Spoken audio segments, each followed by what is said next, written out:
Okay, this is our third introductory series considering surfaces of revolution and how to find their volume. In our two introductory videos, or our two other introductory videos, we considered that problem using the method of disks. And when we did that, we obtained two different kinds of volume integrals, depending upon whether we perform the revolution by rotating about the x-axis or whether we rotated about the y-axis to form our solid three-dimensional figure. Now, in this video, we want to introduce the section of shells, and specifically we're going to do this in the context of performing a rotation around the y-axis. So, the setup is similar to what we had before. Imagine that we have a curve going like this, and the x values of that curve are, it starts at 0 and it goes out to x equals b. And then we rotate that curve 360 degrees about the y-axis to generate this solid three-dimensional figure, and we want to be able to find the volume of it. And when we were using the disk method, what we did was we formed horizontal strips like this that we imagine rotating about the y-axis to form a horizontal strip of volume. Now what we're going to do is we're going to use vertical strips like this here, and a longer vertical one like this. Ignore these for the moment here, and we're going to rotate these 360 degrees about the y-axis to form a shell of volume, and we'll just call it a volume shell for right now, for lack of anything better. So we have a volume shell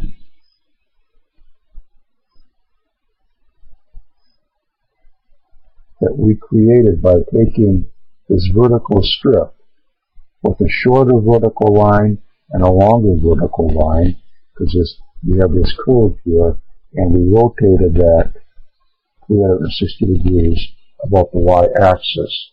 And we're asking ourselves, is there a way that we can at least get an approximation to what that volume of that shell would be? So here then, we do what we did in the past videos. We say, well, let's make a rectangle here with a flat top, and its counterpart would be over here. Now when we make the rectangle, we're going along our curve up to a certain value of y, and then we make this flat top here. So this is the distance of y above the x-axis. And now we're going to take this rectangle with a flat top and rotate that about 360 degrees. And then once we do that, imagine that we could cut that solid figure open and just unfurl it lengthwise. That would then give us a rectangular solid that would look something like this. And the base of it would be this right here that we'll call delta x.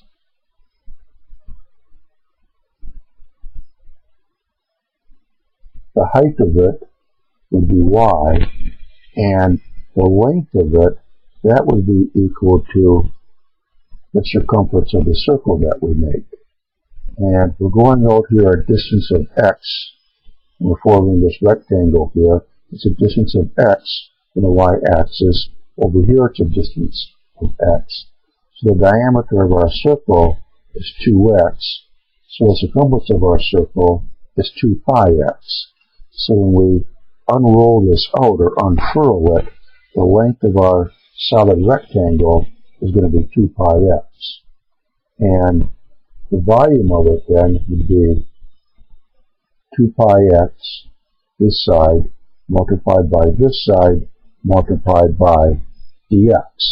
And that would be the volume of that solid rectangular element. And that's important to us because this volume right here would be an approximation to that volume shell that we created when we were using the shorter vertical line and the longer vertical line.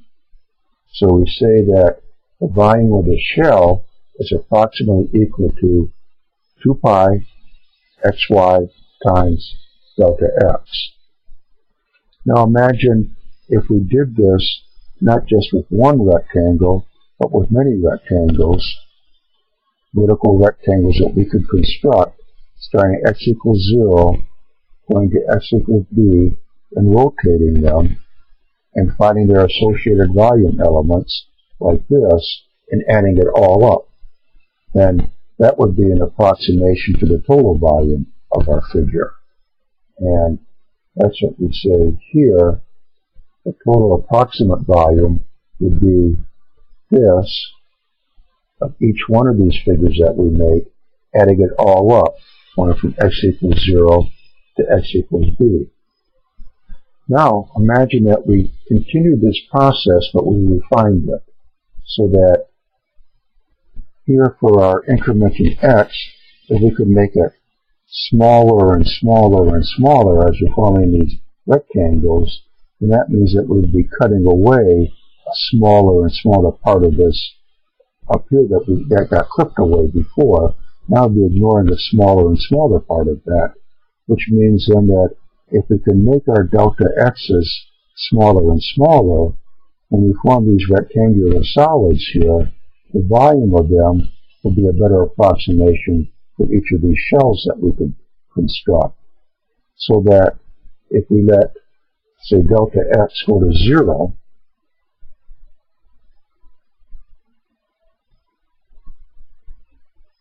so instead of having delta x, now we have a differential of dx, not dy, so that now here the base of a rectangular solid is not delta x but is dx, and we form rectangular solids like that, and we could add up the volume of all of them, then that would give us the exact volume of a three-dimensional figure. And then we would say the volume, by adding up the volume associated with all these dx's, that would be the integral of 2 pi times x times y times dx. And here we started this whole process at x equal to 0. We didn't have to. We could have started it here if we wanted to at some point for x equals a. So in general here, we can say x goes from a to b, and then that would be our volume integral here by forming a solid figure rotating about the y-axis using the method of shells. So now we get, this is our volume integral. Y, that of course is just the y value of the curve, but y has to be expressed in terms of the variable x so that we can perform our integration here. Also, this approach that we kind of outlined, this will work not just for the y-axis, but we can adopt it to work for any kind of vertical axis. There's some refinements that has to be done, but we'll try to demonstrate that in some specific examples. But anyway, that's it for this introductory video. We were hoping to try to provide just a basic common sense approach, if you will, as to how this volume integral is obtained when we're using the method of shells. So come back, join us for some other videos, and we'll start working some problems.